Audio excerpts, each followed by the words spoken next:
Good morning, everyone, and thank you to our webinar this morning. My name is J.W. Kelly, and I serve as the Associate Vice President for Student Services in the Community College System office here in Raleigh. And so we just want to welcome everybody and thank you for attending the webinar this morning. A couple of housekeeping things. Just a reminder to keep your microphones muted and your telephones muted. If you're on the telephone, just a reminder to not put your telephone on hold. We also ask that you please go ahead and turn off your cameras because that helps with the bandwidth over the internet, especially for people who may not have high-speed internet. So we appreciate that. We also want to thank everybody for joining us and a couple other announcements, sorry. One is we'll be capturing questions in the chat box and feel free as you have questions as you're moving forward to go ahead and put those questions in the chat box before you forget. However, we'll probably wait until the end of the session to answer all of those questions. But feel free to go ahead and put those in the chat box. We're saving time for the end of the session to answer those questions. I think that that is all the housekeeping items that I needed to cover. And so oh yes, we are recording the session and we'll make that recording available as soon as we get it uploaded onto YouTube. And we'll also be sharing the slide deck at the same time. And so without further ado, I'd like to recognize Brenda Burgess, who's on the Student Services team here in Raleigh, to introduce our speakers. Good morning, everyone. I have the pleasure of introducing a team of experts this morning. And first, I will start with Isabel Deropos. I know that I am butchering her name, so she will correct me. She is the Assistant Special Agent in charge for the United States Department of Education Office of Inspector General in our Washington, D.C. field office. As a special agent, as a special agent, Isabel actually supervises investigations that involve fraud, waste, and abuse in ed funding in Virginia, Maryland, North Carolina, and Washington, D.C. Prior to her current position, she was an ed OIG agent in the Western region for about 12 years until May of 2020. Prior to that, she was a U.S. Customs, Border, and Protection Officer in the Long Beach, California seaport for about 4 years. One of our next presenters is Natalie Forbort. And again, I've probably butchered her name a little bit, so she will certainly correct me. She currently serves as our special agent for ed OIG in the Special Investigations Unit. She does outreach and she investigates the misuse and theft of coronavirus response funds. Prior to this position, Natalie was a special agent in charge for the Western region until her retirement in 2017. And I can assure you, when you see her face, you're going to think, as I did, retirement, not old enough. As a special agent, she oversees the work of special agents conducting investigations in 13 states related to federal education fraud. Natalie has also conducted investigations of entities and recipients that were involved in theft of federal education funds in the Midwest region. One of our next presenters is Nicole Dodson. Nicole entered into federal service in 2016 at the Court Services and Offender Supervision Agency in Washington, D.C. Her role was a community supervision officer. Now, as a community supervision officer, Nicole was responsible for supervising individuals on parole, probation, or supervised release. After several years, Nicole was reassigned to the pre-sentence investigations and ultimately became a supervisory CSO. So after 10 years, she moved on to the U.S. courts as a United States probation officer in the District of Maryland. Nicole has remained in this position for nearly 3 years before joining ed OIG as a special agent in 2019, where she is assigned in the Washington, D.C. field office. So again, lots of experience, lots of knowledge this morning. Without delay, I'm going to turn the mic over to our presenters. Thank you, Brenda, for those great introductions. And thank you, Brenda and Dr. Kelly, for giving us the opportunity to give this presentation to the North Carolina Community College System on how we can work together on detecting and preventing fraud involving federal student aid.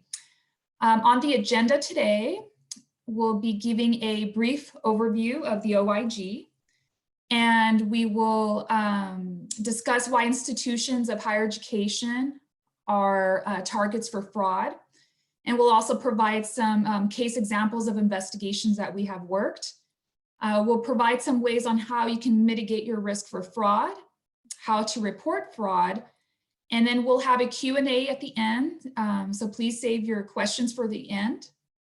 But as Dr. Kelly mentioned, you can feel free to put them in the chat and then we'll get to them at the end. Thank you.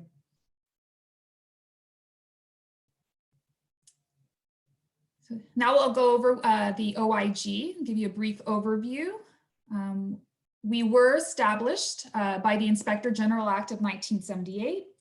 It gave us the authority to conduct investigations involving and audits of fraud, waste, and abuse involving the department's programs. We are an independent component of the department, and we were created to promote the economy, efficiency, and effectiveness of the department's programs and operations. We are broken into 3 operational components. The first is audit services. They are responsible for conducting all of the OIG's audit activities relating to the department's programs and operations.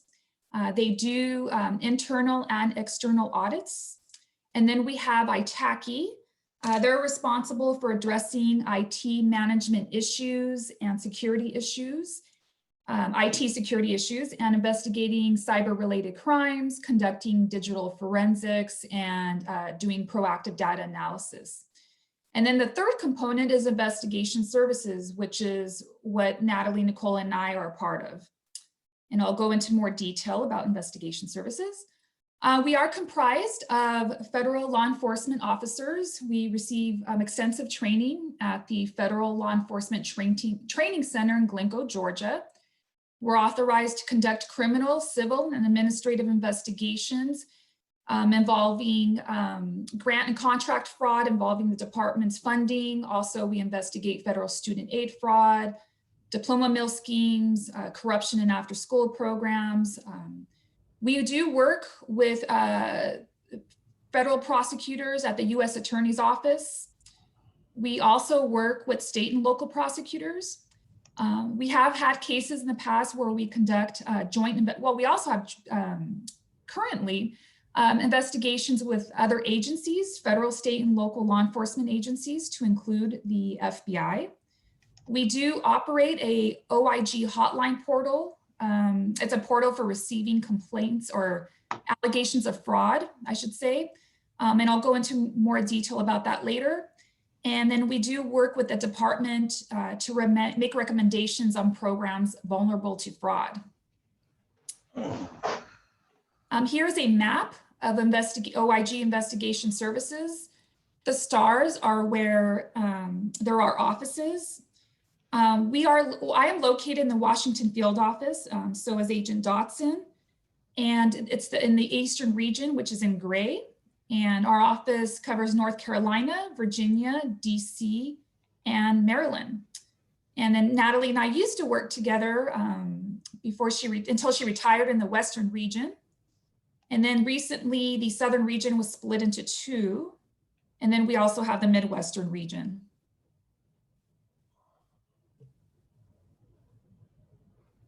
And now I'll give you a quick snapshot of federal student aid. For fiscal year 2020, more than 10.8 million students were dispersed aid.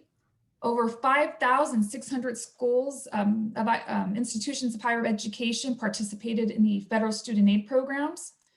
More than $115 billion was dispersed, and the FSA loan portfolio exceeds $1.5 trillion. And so this high amount of funding can, shows that there can be some vulnerabilities for fraud. And so we do coordinate with FSA. We assist FSA in promoting the integrity of the Title IV programs. For example, we do outreach such as this. We do issue what's called management information reports to alert the department about serious fraud trends. For example, we did a management information report and issued it to FSA regarding the increase of distance education federal student aid fraud rings. We also comment on regulations and provide suggestions, and we do regularly exchange information to FSA. Sometimes they refer matters over to us, and sometimes we refer matters over back to them. There are differences between the OIG and federal student aid program compliance.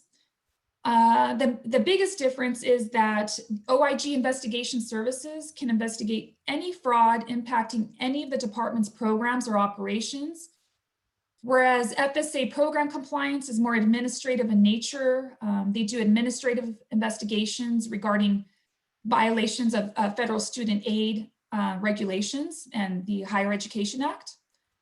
While investigation services conduct criminal and civil investigations, we work with state and federal prosecutors.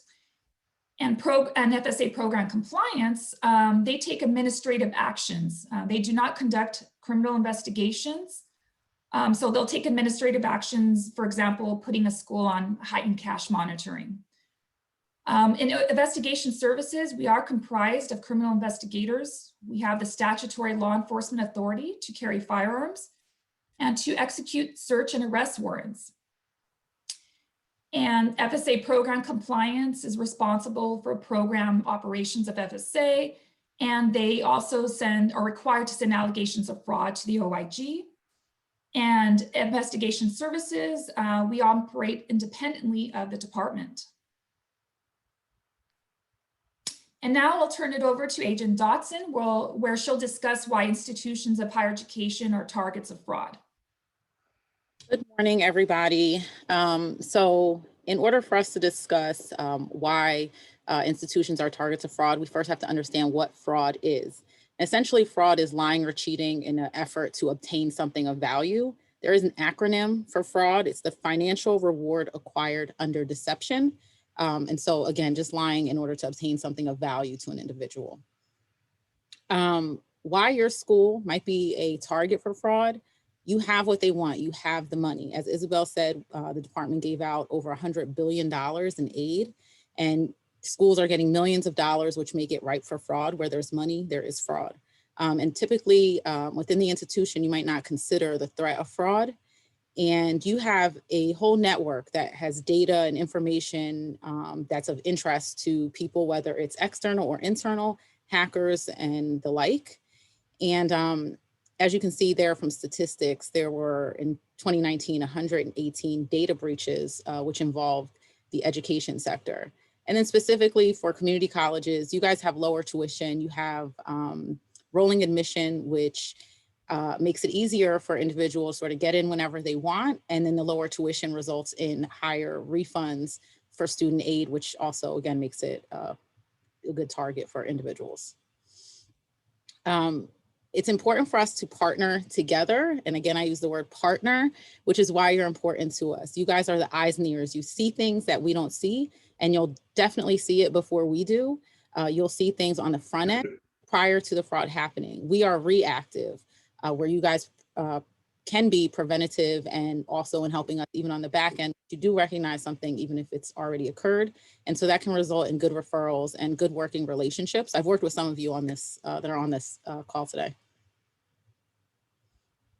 We have what we call a fraud triangle. And this is something that we see in essentially all of our cases. And if we review them at the afterwards, we can sort of identify each of these things. So first there is opportunity, and that's for the bad actors. Is there an opportunity for them to commit fraud? That opportunity can be in the form of weak internal controls, poor records management, if there's one person in control, if there's a lot of cash on hand, missing, inadequate, lacking documentation, those sorts of things present opportunities for individuals to commit fraud. And then there's motivation. Why are these people doing these things? And that can be for, again, a host of reasons. Greed, status, they just want to sort of keep up with the Joneses. Addiction fuels a lot of crime, so that it's certainly a factor for some. And then there's rationalization. People will often downplay what they've done and come up with reasons in their mind why it's okay. It's, I didn't kill anyone, it's just money. There's, you know, they still have millions of dollars and they'll get it back, or I'll pay it back eventually. And so a lot of times people do not really see or want to acknowledge the problems with what they're doing. And when we charge cases, there's a number of charges which the U.S. Attorney's Office may use. There's a list of the most common ones, but even from this list, we see some more than others. One of those would be mail fraud. And mail fraud could occur, for example, when your school, if you are sending out refund checks through the traditional means of a normal check to an individual, that's mail fraud. Once that check goes in the mail and somebody's obtaining it through a fraudulent means. Wire fraud is another one, and that deals with electronic submissions of information. That could be through the submission of the FAFSA, which has false information and false statements on it. And it could also be if you're doing refunds by direct deposits, those ACH transactions. Each one of those is also wire fraud because that, again, is obtained through illegal means. And then we also have 20 USC 1097, which is student financial aid fraud. This only deals with financial aid, no other funds that your school may receive. And this is specific to individuals that have an intent to obtain financial aid monies without actually either wanting to obtain the education or going about that in a proper way and in making false statements in order to do so. And then one that's not up here that we use a lot is also identity theft, which has a mandatory 2-year minimum prison sentence, which makes it a favorite amongst prosecutors. In addition to criminal penalties, we also have civil penalties. And this comes from the Civil False Claims Act, and it's exactly what it says. It's false claims made by individuals in order to either obtain extra money from the government that they're not entitled to. And generally, that will just result in a fine. It's all financial. There's no jail time and those sorts of things imposed with that. And the important thing, difference between civil and criminal is the burden of proof. In civil cases, it's a preponderance of evidence. So more likely than not, which is like 51%. Did they probably do it? It's more likely. Whereas on the criminal side, it's beyond a reasonable doubt, it has to be 100%. This is absolutely what happened. So it's much easier to prove something civilly than it is criminally. And fraud committed by students obviously is going to be related to financial aid for the most part. Financial aid fraud could involve falsification of documents. That could be fake GEDs, altered GEDs, falsified high school transcripts, placement test scores. It could be a number of things. People sometimes pay individuals to do school assignments.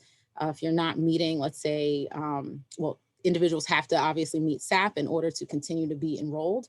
So they may be paying someone to do work on behalf of straw students in order to keep them enrolled.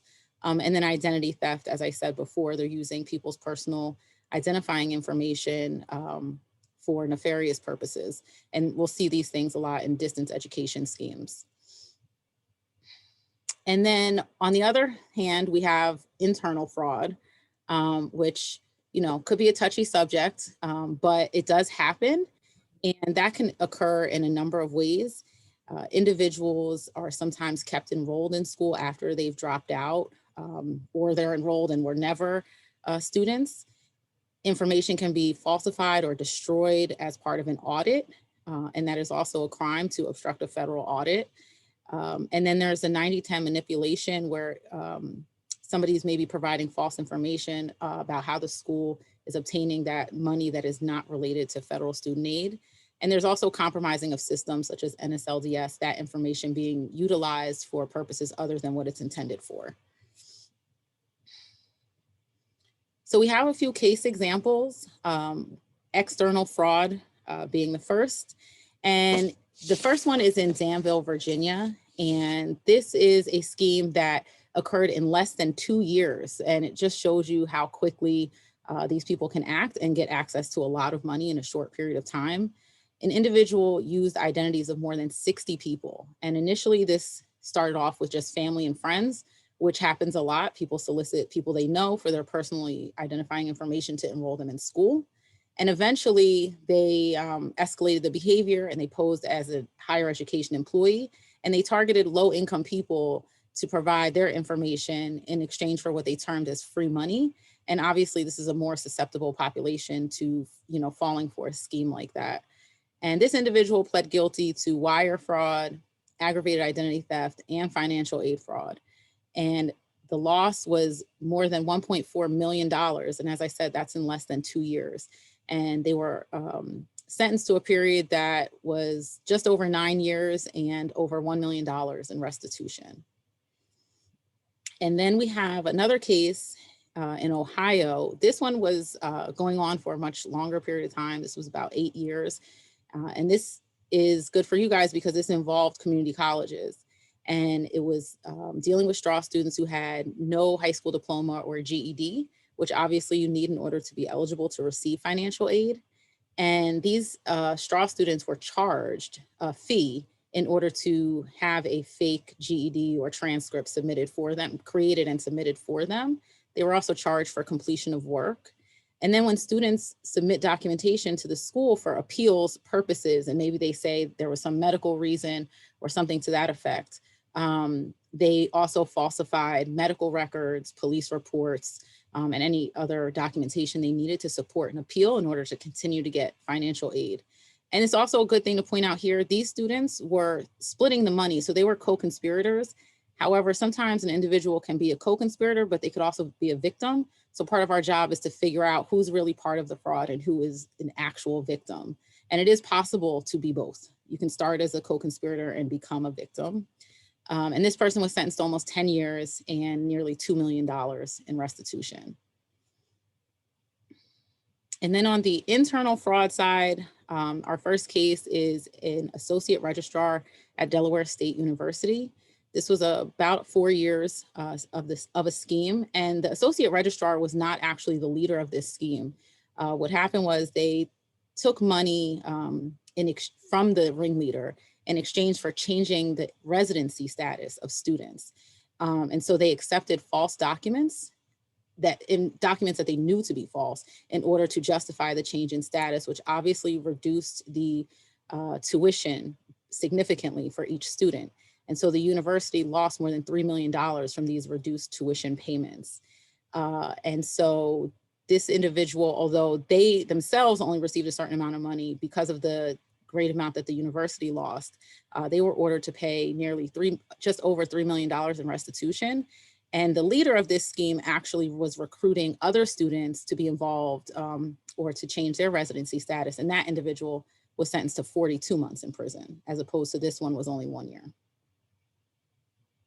And then in New York, at the City University Medgar Evers College, here we had a full-time lecturer who, over the course of 4 years, conducted unauthorized healthcare courses and awarded certificates for the students that completed these healthcare courses. The certificates cost $1,000, but they were also issued to students who paid the money but never attended the courses. Students were then encouraged to obtain employment at area hospitals, and the lecturer then verified the authenticity of the certificates when employers called to verify.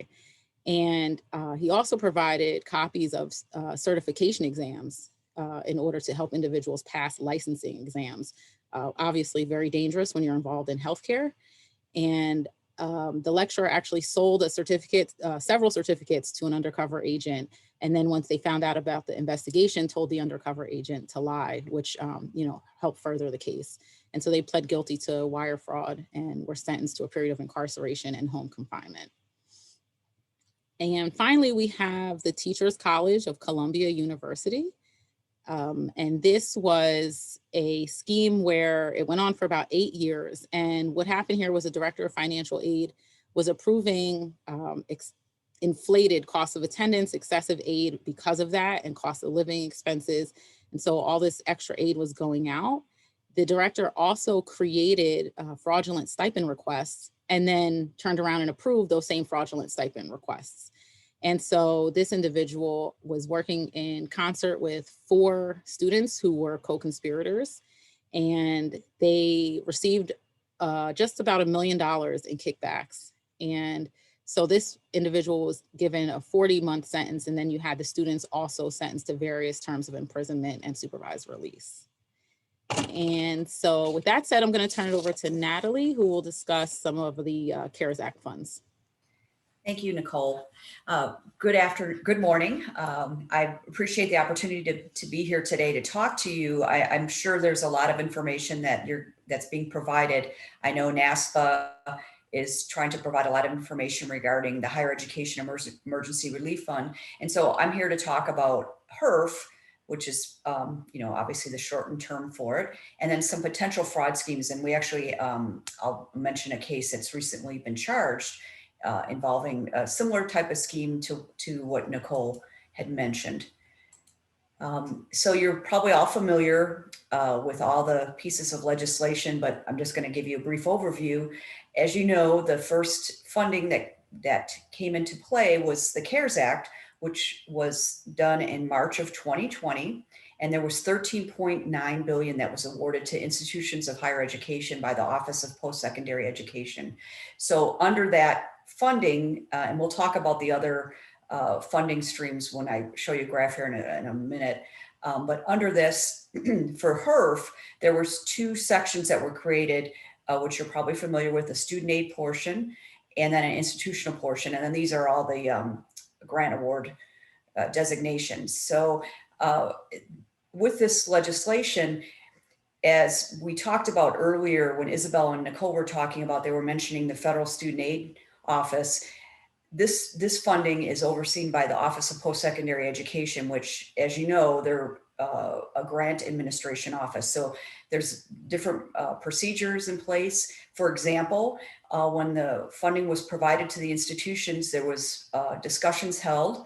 And initially, when a certification agreement was signed, which I'll talk about in a few minutes here, there was a decision made that all the money that went to students, that information, unlike FSA, which is reported directly to the department, for OPE made a decision that all that information will be kept by the schools. So when that happens, if the OIG, the education department needs to know which students received HERF money, they have to go to the institution to get those names. And of course, there's reporting requirements that institutions have to post their quarterly reports on their website. But again, that's one of the differences between the administration of the programs between FSA and OPE. You're actually keeping the names of the students that you award the funds to. So that's why you might get more requests from the IG's office if we're taking a look at a potential fraud situation. And then the CARISA, the Coronavirus Response Relief Supplemental Act, we just call it CARISA for short. That was passed on December 27th of 2020. There was $22.7 billion given to institutions of higher education. And then most recently, on March 11th of 2021, under the American Rescue Plan, $39.6 billion was provided. And I'm sure there's a lot of information that you're receiving about potentially what the community college, North Carolina Community College system is going to receive. The Office of Post-Secondary Education, OPE, is working diligently to allocate that money. So they're still working on the allocations under the American Rescue Plan to get that information out to the institutions. And what I like about this graph here, it's something that our communications department within the OIG created. And it's really nice to be able to show people and to show you in your position, you know, what you do is so important. You're trying to get money out to students, right? But I think it's nice as a taxpayer to see all this information too, so you can get an idea of what additional funding has been given out through the three pieces of legislation. And when people talk, we say, okay, approximately $280 billion was given out in federal coronavirus funding. I think it really helps when you can see a graph, because it gives you a visual of, okay, where is that breakdown of money? And as we talked about, under the HERF program, there's approximately $76.2 billion that's been provided. And then one of the other programs that was initiated under the CARES Act and through the other pieces of legislation is the Governor's Emergency Education Relief Fund. And that's approximately $4.2 billion. And then a huge amount of money went out to under the ESSA program, that's 190 billion. And then the last came out, and this funding here is emergency assistance to non-public schools, which you might be familiar with in reading about it in the news. And that funding stream came out during Carissa and also American Rescue Plan, and that's 5.5 billion. So I imagine you're probably on OPE's website to check, or you're on their listserv to get updated guidance, but I put everything on this slide just in case, so that you can see the latest information that they're providing. Obviously, a lot of information that you can get is through the FAQs. And I think a lot of the institutions are realizing that under the American Rescue Plan, and even under Carissa, there was changes made to the guidance that was provided for HERF. And that guidance went back to March of 2020. So it's provided less restrictions on giving funding. For example, under the CARES Act, you weren't allowed to give emergency grants to distance education students. Well, that's since changed. Online students now can get get HERF grants, and that came into place under Carissa. So they're trying to really make the funds available. I know there was some guidance out, and I imagine you get a lot of this information from your business office, from your the people that are administering the programs, the financial aid office, but one of the things that they're trying to tell people is don't draw down all your money until you're ready to provide the money. So that's some of the areas of guidance that OP provides. But I know that each IHE, Institution of Higher Education, has program personnel that provide guidance. But if there's anything that the OIG can do to help, if you are, as I've mentioned this to Dr. Kelly and to Brenda as well, if there's anything that we can do to help in terms of getting you information or getting contacts at OP, we're happy to do that as well. They're really trying to do the best that they can. They're used to administering grants. And of course, this is a huge grant program with $76 billion. And they're in the process of hiring people. So there'll be more resources provided to the institutions and to provide guidance and to allocate funding. So this is a document that I just alluded to earlier. This is the certification document. And, obviously not everybody here at North Carolina Community College Systems would be signing this document. So the person that signs it would be familiar with it. But I think it's really important to kind of show everyone, because Nicole mentioned some of the criminal and civil charges. So here in this certification, there's actually a certification that the department did include, which the OIG's office, is appreciative of. And it says that, failure to comply with the requirements of this program could result in liability under the False Claims Act. And then if you make false statements, could result in charges of 1001 false statements.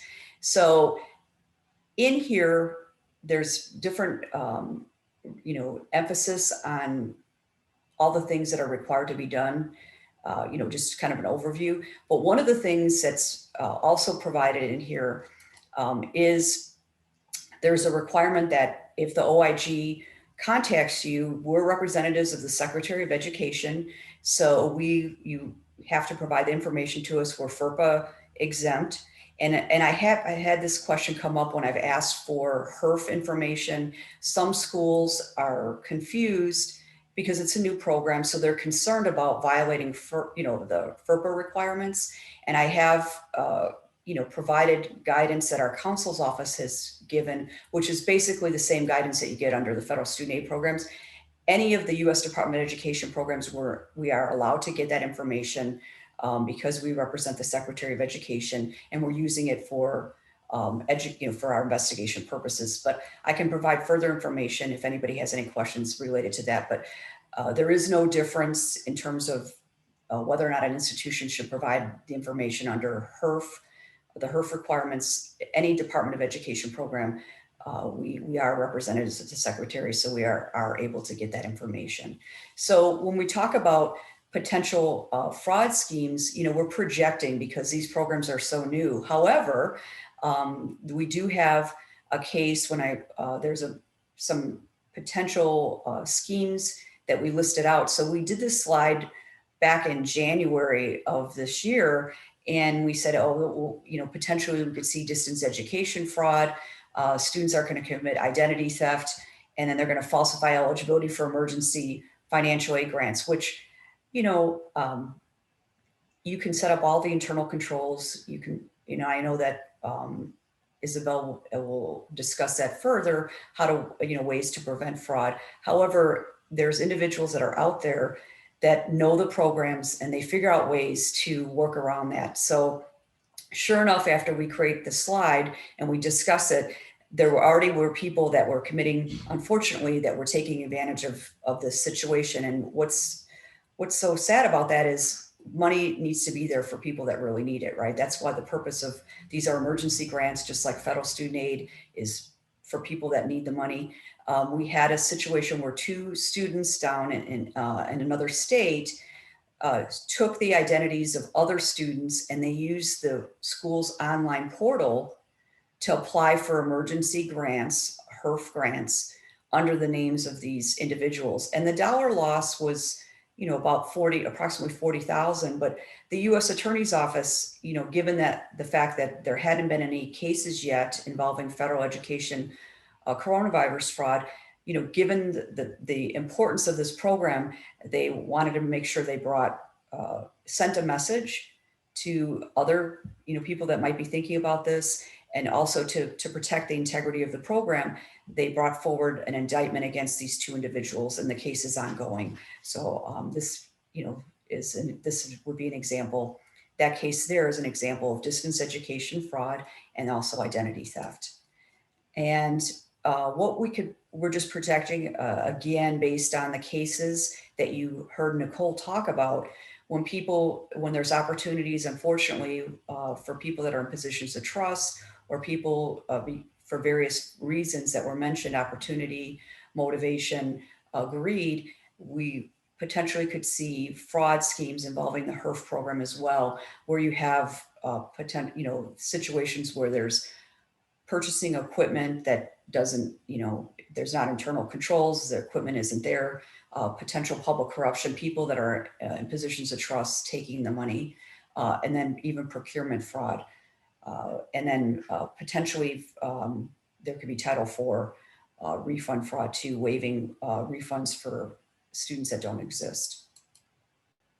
And then I'll turn it over to Isabel. Thank you, Natalie. Before I start this next section, I just want to say that we do see you as partners in preventing and detecting fraud, as Nicole mentioned. We appreciate everything that you do. We are aware that you have a huge fiduciary responsibility to disperse millions of dollars on behalf of the U.S. Department of Education. And we see you as a critical partner. And we understand that you have a huge responsibility. It's a huge task what you do, and we appreciate it. And so now I'll start on discussing some best practices that you can do to prevent and detect fraud.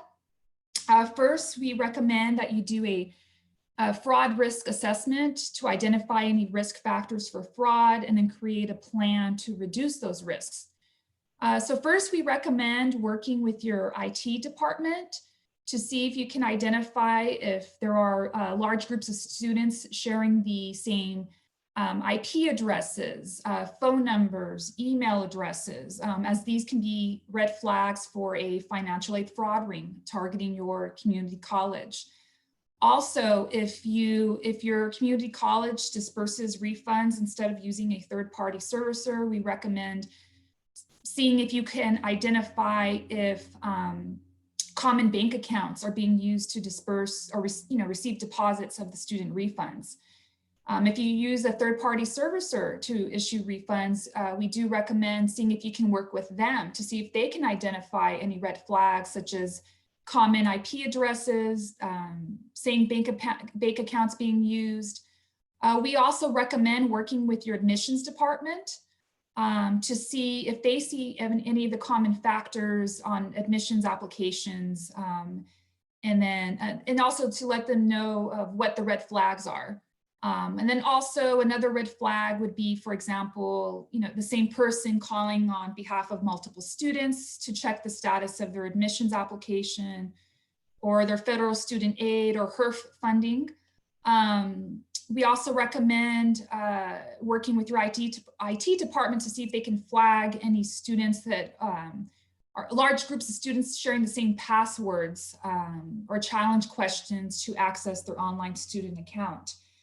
Another thing that you can see if you can identify is if a large group of students that are not normally from your geographic region that you cover are applying for admissions. For example, let's say you have a group of students all of a sudden applying from Portland or Oregon. That can be a red flag. We also recommend that you share information with schools about the red flags that you are seeing, because it is common for financial aid fraud rings to target multiple schools at once. Or sometimes one school will catch on to them and then they'll move on to the next. Also, another thing that we recommend is that because you house so much personal information, such as social security numbers and dates of birth in your online databases, that you improve the security of accessing student accounts online or requiring two-factor authentication. And then we also recommend formalizing a process for reporting potential allegations of fraud to the OIG. And so in your role as in preventing and detecting fraud, one thing that you can do is ensure that your staff receives the necessary training to identify these red flags and risk factors, that they receive the necessary training to make sure that they're reviewing documents thoroughly.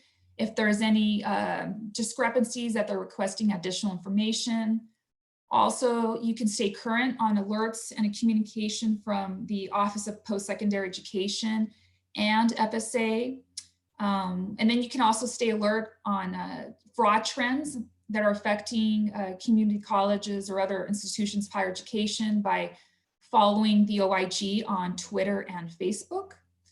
And then also, we ask that you cooperate with the OIG in relation to an audit or investigation. And if you ever suspect if someone is engaged in fraud, we ask that you do not let them know that you're going to report them or tip them off that there's an investigation going on. That can compromise the investigation. And lastly, your role is to contact the OIG if you suspect fraud. And so why should you report fraud to the OIG? Number one, it's required by your program participation agreement and FSA regulations. And it is the right thing to do. And then also you can deter others from committing fraud. The more people we prosecute for fraud involving our funding, it sends the message out that misusing our funding will not be tolerated. It also helps to protect the integrity of the programs. And by reporting it, and you avoid being complicit in the scheme, and you avoid being a part of the fraud scheme. And then also by doing that, you can avoid administrative, civil, or criminal penalties. And so there are multiple ways that you can report fraud. You can either go to the EdOIG hotline at oighotline.ed.gov, which is a online portal for receiving fraud allegations, or you can contact our office directly, and we'll be posting our contact information at the end. But we have an open door. Anytime you ever have any questions, feel free to reach out to us. If we don't know the answer, we'll get the answer for you or put you in touch with the right person. And then the next slide is just a screenshot of our portal. It's very self-explanatory. And again, it's oighotline.ed.gov. And then here's our contact information. As I mentioned before, if you ever suspect any fraud, please feel free to reach out to us directly. There are our email addresses. And before we take questions, Natalie, Nicole, did you have anything that you wanted to add? No. Okay, well, thank you for this. Oh, yes, Natalie? Yeah, I just wanted to mention that I think, one of the things that Isabel and I think even Nicole talked about, but when we are, we want to partner with you, and we don't expect you to be the fraud police. That's the term I've always used. You have a job to do, but if there are, if you have concerns and you think something is taking place and it doesn't seem right, we encourage you to contact us. I'm recently working with a school right now, and it's interesting how individuals are taking advantage of the HERF program, and also at the same time, taking advantage of the FSA program. And as was mentioned by Nicole and Isabel, we want to ensure that the integrity of the program is safeguarded, but also the goal is to make sure that people that really deserve the money get the money. So that's why we enjoy the work that we're doing. But we look forward to any questions that you may have. And just one other quick thing, Isabel was talking about sort of things that you all can do. If you are working with us on something, a case that actually is moving forward to prosecution, or even if it's a civil thing, circle back towards the end and ask about, sort of what we saw, because there are things that your school can learn on the back end that maybe you can put in place in the future that may prevent some of the same things from reoccurring, because we're seeing everything and we're evaluating things that you may not have put all together. So we may be able to help you with identifying things in the future at your school. A great point, Nicole. Thank you. Well, So thank now you. I'll turn it over for questions. Sure, thanks, Isabel. And so while people are thinking and collecting their thoughts to put in the chat box, I do have one I thought I'd kick us off with, and that is that one of the recommendations is for the college to conduct regular fraud assessments on their campus. Well, can you talk a little more about what that looks like? Is regular once a month, once a year, every 6 months? And then how, Natalie said not to go become the fraud police, but, kind of what's that look like? What's that expectation? If you could talk a little about that. Well, I think the first step is to have a baseline and do your initial assessment and see how many risk factors you do have, and then working off of that. If you see that you have a lot of mechanisms in place to address those risk factors, you may not have to do an assessment as often as perhaps another community college that may have a lot of risk factors present. So I think it's a case-by-case basis, and there's not like a one-size-fits-all. And I'm sorry, what was the second part here? Well, I was just wondering what that plan looked like as far as that fraud assessment plan. So if I'm at a college and I'm trying to come up with and develop that plan for my institution, what's some best practices that I should keep in mind as I develop that plan? Maybe creating, one idea could be creating like a work group at your school where you have admissions there, you have the financial aid people there, the IT people there, and then creating, a list of potential risk factors and, you know, creating a plan of, okay, how are we going to identify if we have those risk factors at our school? How prevalent is it? And then working off of that. Natalie, do you have any more ideas? Well, I just think that, you know, what you've recommended is excellent. And, you know, we don't want to prescribe because every institution is different in that area. It's just a recommendation to consider taking a look at potential risks.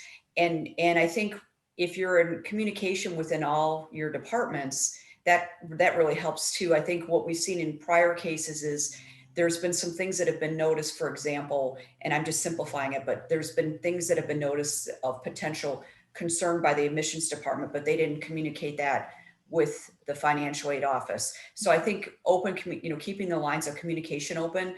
And again, we don't want to prescribe that, with all the things that you have to do, that you have to have a fraud assessment, once a month, or it's really dependent on each, just having that and considering and having a discussion and having a plan in place so that, and obviously that being communicated to the people at the top so that, your general counsel office knows that they can report fraud to the OIG, that you're aware of it. I think that's probably, hopefully that helps in terms of, we don't want to prescribe, that you do this, every single month because of all the other things that you have to do. It's just more just a general recommendation, again, considering the risk factors. And then I think the biggest thing is having communication amongst the departments.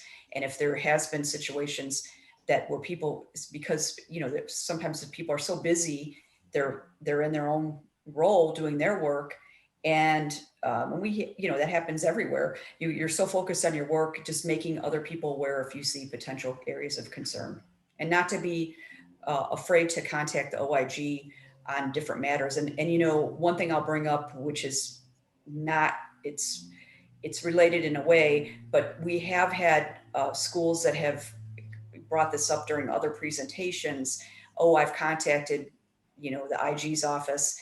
What's the dollar amount for me to contact? And we don't prescribe that, because when you contact the office, and I'm sure Nicole probably has some thoughts on that too, or Isabel, but we don't know when the initial contact is made, right? There's times where people make allegations to our hotline.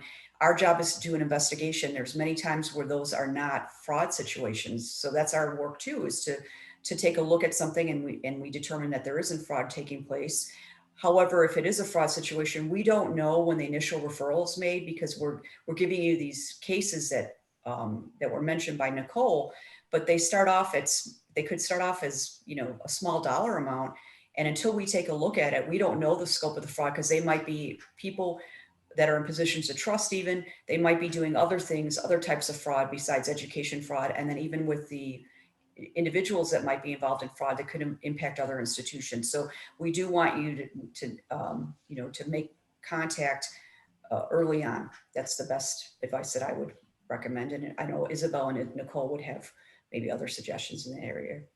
Dr. Kelly, I would also just suggest that this group in and of itself sort of communicate with each other in order to set some of that stuff up. There are probably schools who have nothing in place or haven't assessed themselves at all, maybe. And there are probably other schools who may have done a wide, look at what they have in place or what issues there are, what risk factors there are, and they may already have systems in place.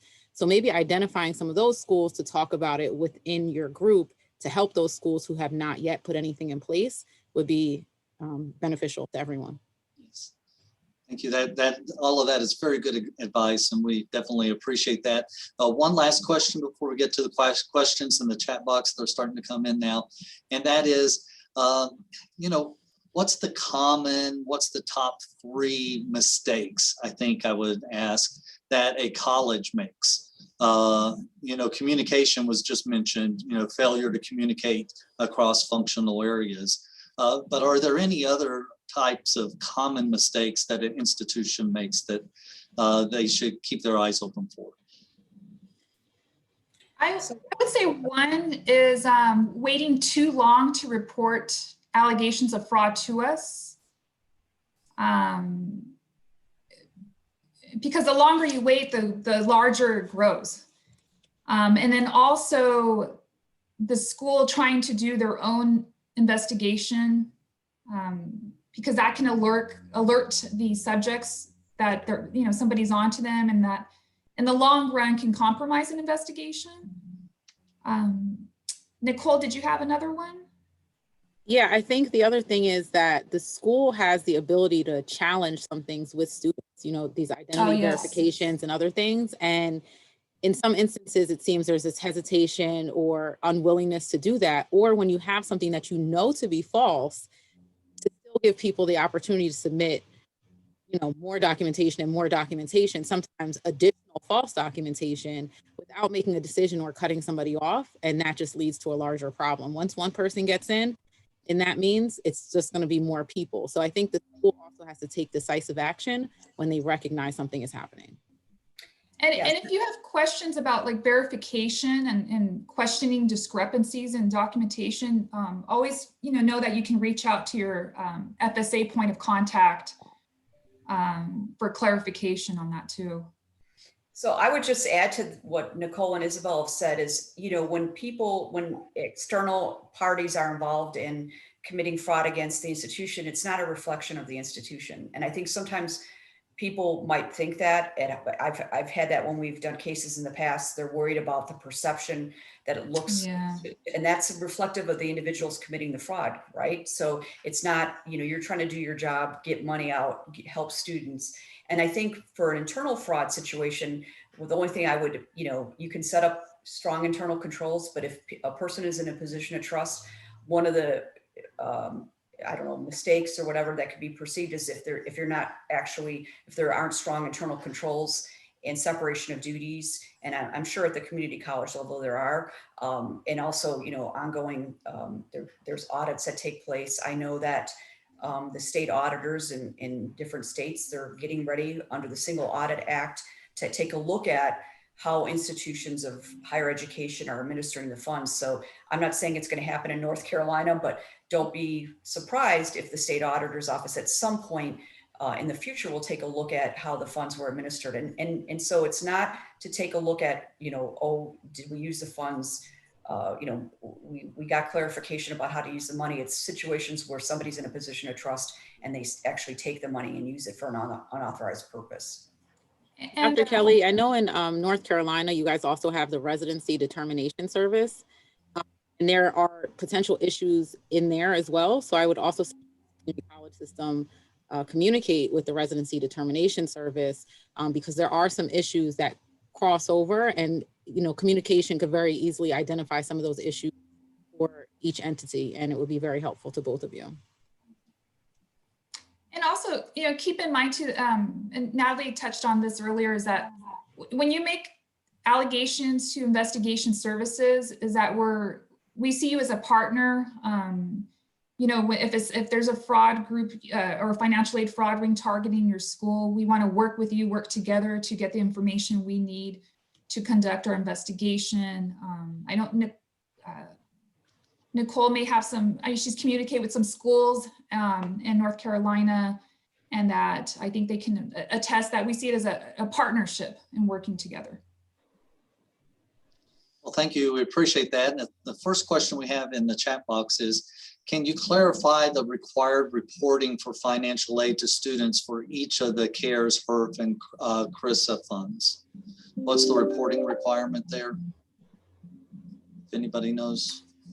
Natalie, I'll leave that one's for you. Okay, yeah, so the reporting requirements are listed out by the Office of Post-Secondary Education. So I'll try to, outline them as best as possible. But again, I'm not the program expert. I can give an overview of the program, but it's, it's listed on the website.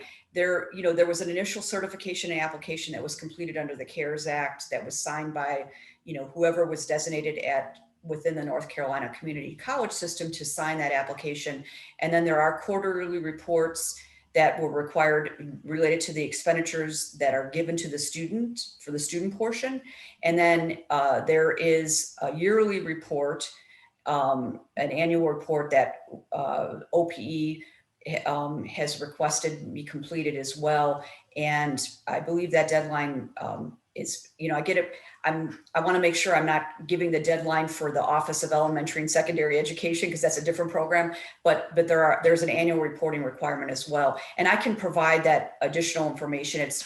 Actually, I'm confident it's listed on one of our websites. The biggest thing for as far as reporting is making sure that you're keeping track of the students that you're giving HERF money to, and I'm sure you are, so that you have that, because it's different than when you do FSA. You're sending all that information in through the NSLDS system. You're providing all that information. For the HERF, you need to keep that information within your office, within your, whatever structure you set up at the college level, the community college level. Keep track of the students that you're giving them, and determinations as to how you've made those emergency grants, right? There's a lot of, like I said, there's been changes so that there's less restrictions on and determinations that can be made for students that are in need of that money.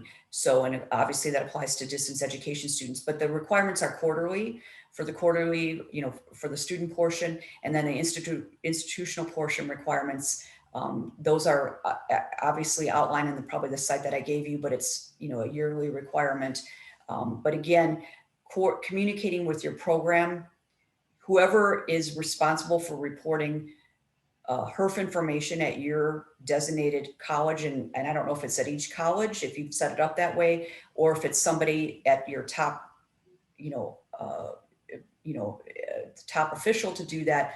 Just make sure that what's being done in terms of that reporting structure. But if there's questions, the OPE is a good source of your program specialist that's assigned to the colleges, can assist you if you have questions. And I actually had some questions that were asked of me by the college, and then I was able to, just before this presentation, I was able to point to the FAQs, which are listed in the handout too, that the FAQs are pretty specific.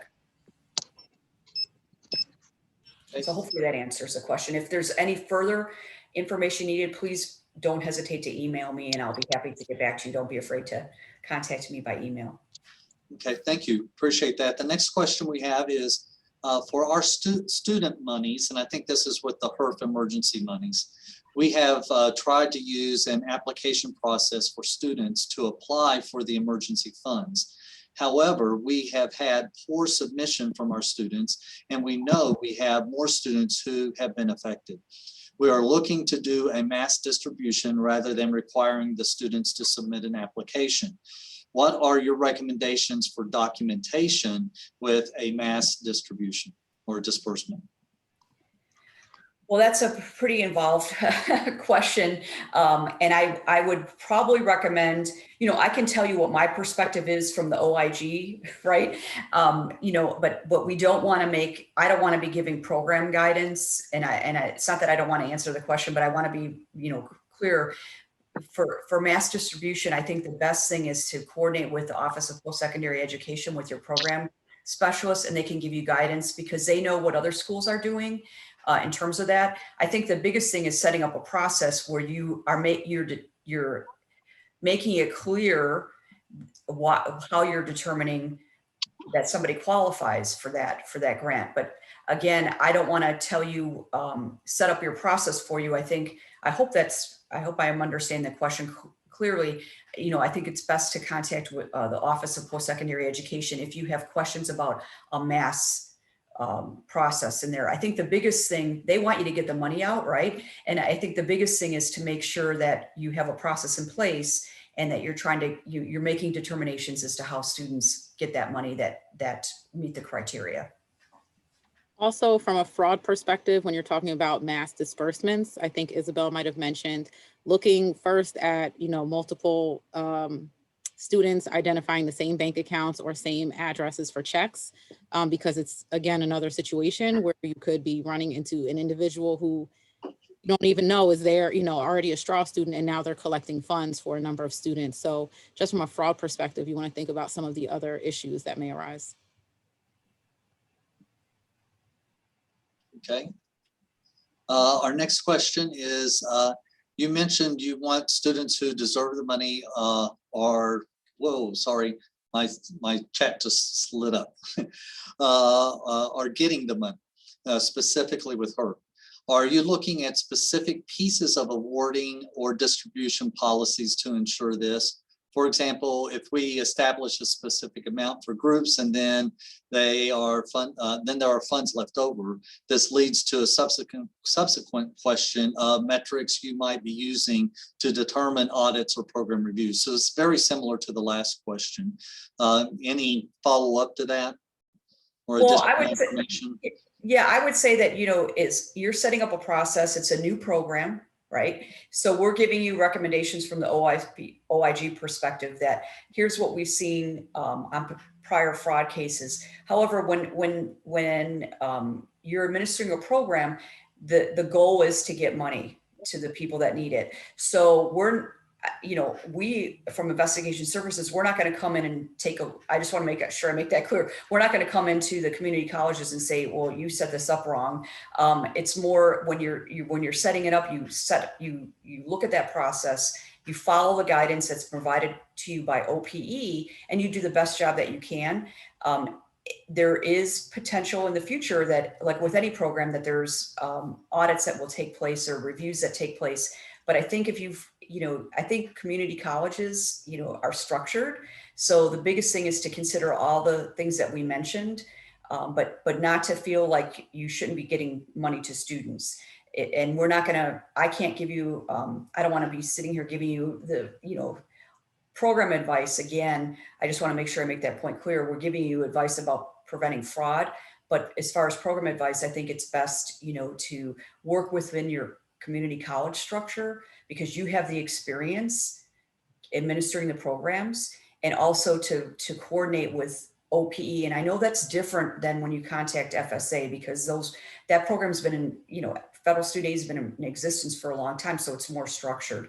But don't be hesitant to read the FAQs, read the guidance, and set procedures in place. But don't be worried about, how do I say this? You want to get money out there, but don't be focused on audits that may happen later on. I mean, you have to use the money. That, I think the scarier thing would be when we've done presentations in the past, is we've seen institutions that are sitting on money, and we know that there's students that need the money, or the institution needs the money. So I think following the guidance and coordinating with OPE is probably a good, and then taking consideration the things that we've mentioned.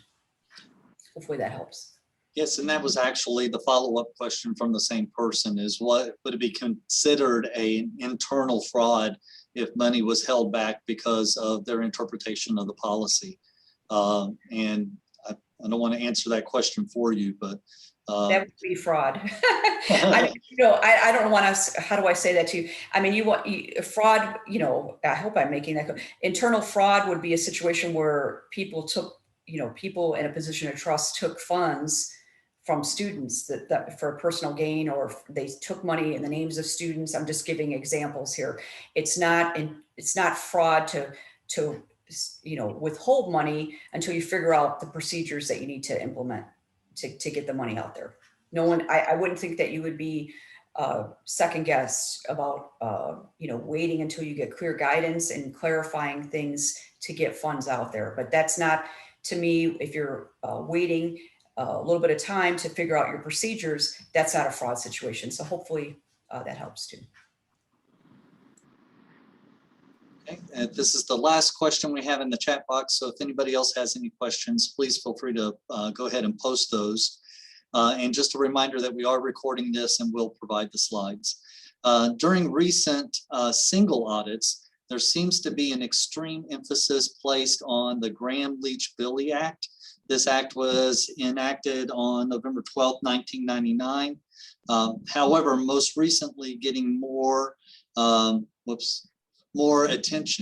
Aside from a strong policy, what advice could you give to colleges to remain in compliance and to uphold the intent of the act? And I have to admit, I'm not familiar with the Gramm-Leach-Billy Act. I don't know if I was going to say, I just Googled it when I saw that. But it essentially deals with reporting on information sharing when it comes to financial products.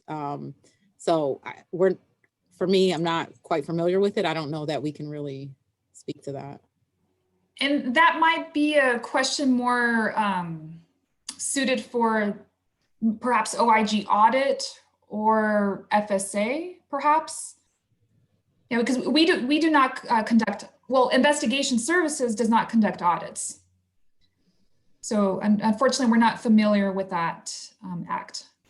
And just in general, because I recognize a lot of the questions sort of more so directed towards Natalie with all the CARES Act stuff, but we are investigators. We are definitely not program experts. And particularly when it comes to financial aid, you guys deal with this stuff in and out every day and the sort of practices and what you can and can't do.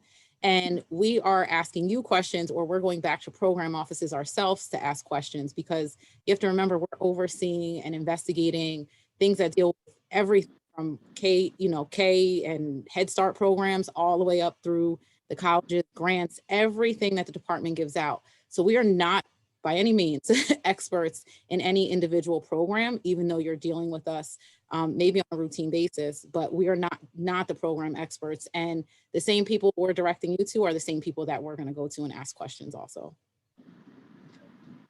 Thank you. That's very helpful. And I think this last question we have here is very much a programmatic question as well. If we have not used the funds from the first round, can we use the funds for students that did not apply from the first time around with the current guidelines?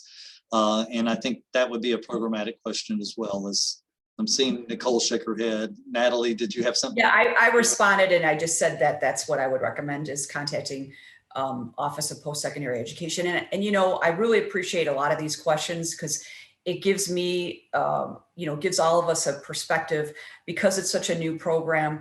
There is a lot of questions. It's a grant program, so it's different than our other programs. This is, the grant requirements are different. There's award years.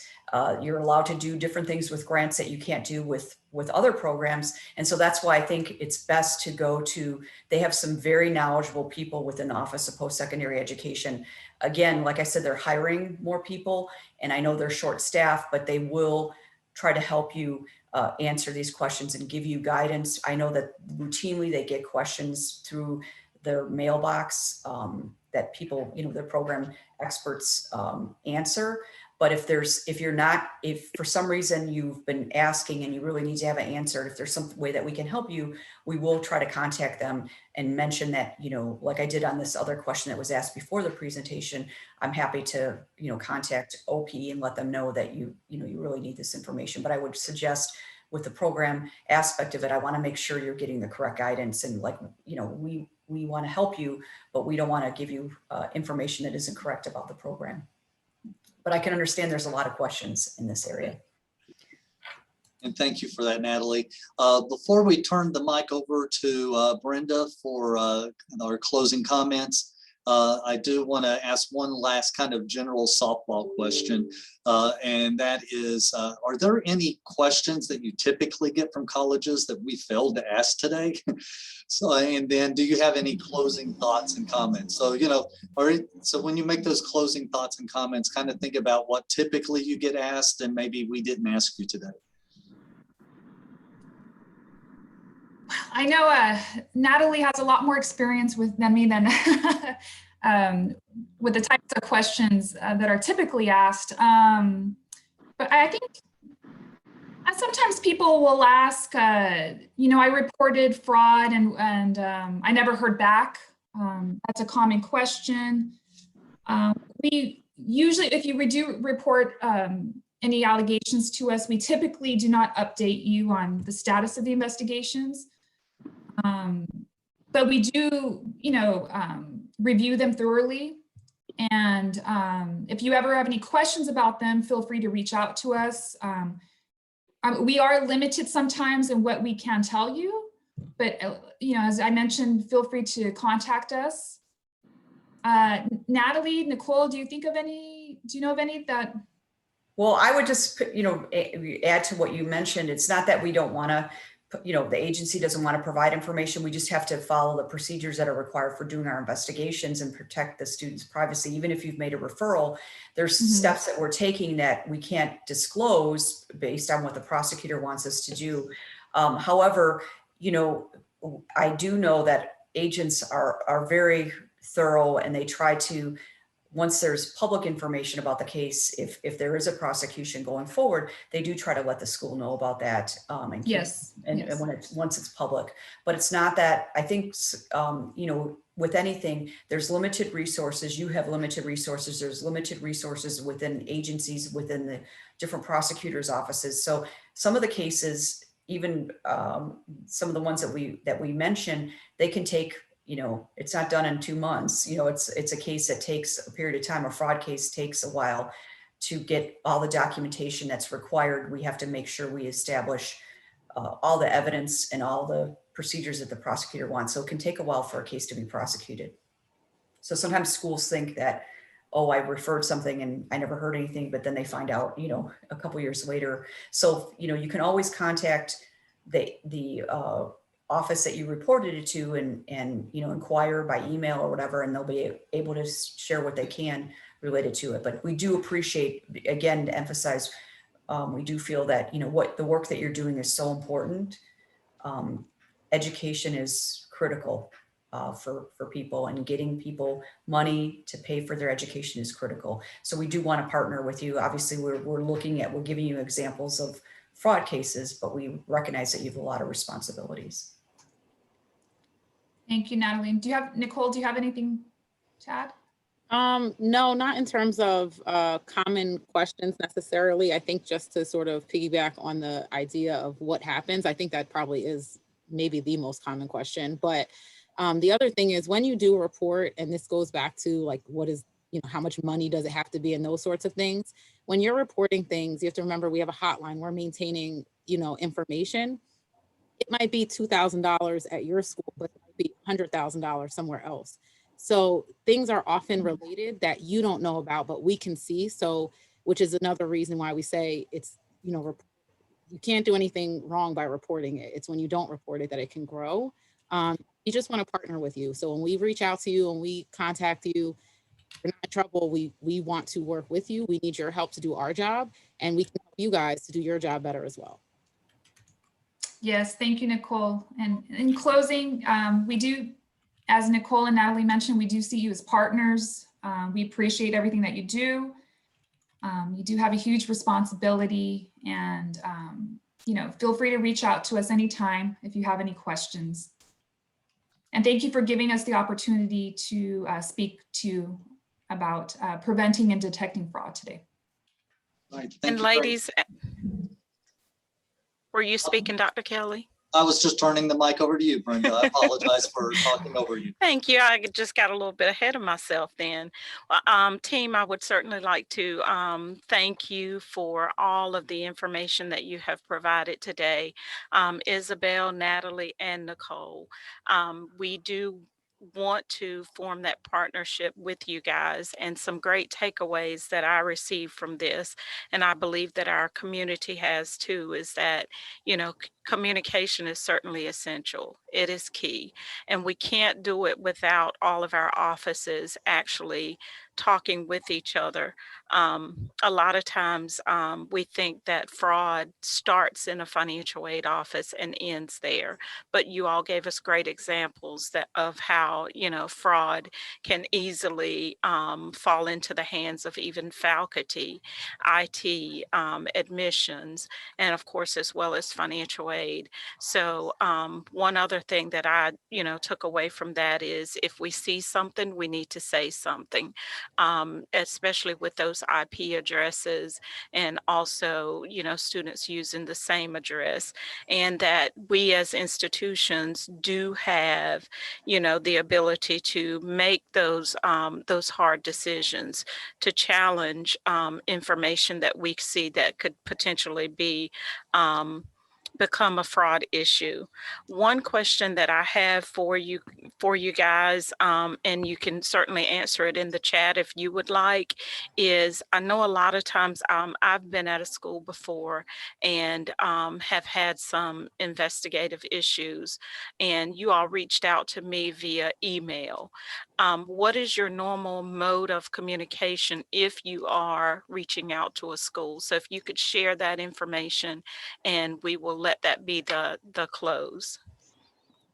I think it's either It can be either email or phone. I mean, sometimes we'll email someone first and say, oh, we'd like to discuss, X, Y, and Z with you. When is a good time for you to talk? And then we'll set up a date and time. Or if we know we have the the phone number for the person, the direct line, we'll contact them directly, but it's either or. Okay. I would say same either or, but also I myself and several other agents, once we do work with you, a lot of times we'll email you and say, hey, can we talk on the phone? Or, hey, I have some questions or things that I want to talk to you about, which for us is better than, lengthy emails. So as things move on, definitely I would say the phone is probably the preferred method, but you might get an email saying, hey, can we talk? Okay. And I know that the agents often, and Nicole can speak to this probably better than me, but there's a request letter that's sent to often for records so that, the institution realizes who they're speaking with and they know that there were representatives of the OIG. Okay. All right. Well, thank you again, ladies, so much for your time and your attention today. And I do want to thank the financial aid community for joining us. It looks like about 11:22. So we will not hold you any longer. We will add that 8 minutes back to your day. And I hope that everyone makes today an awesome Monday.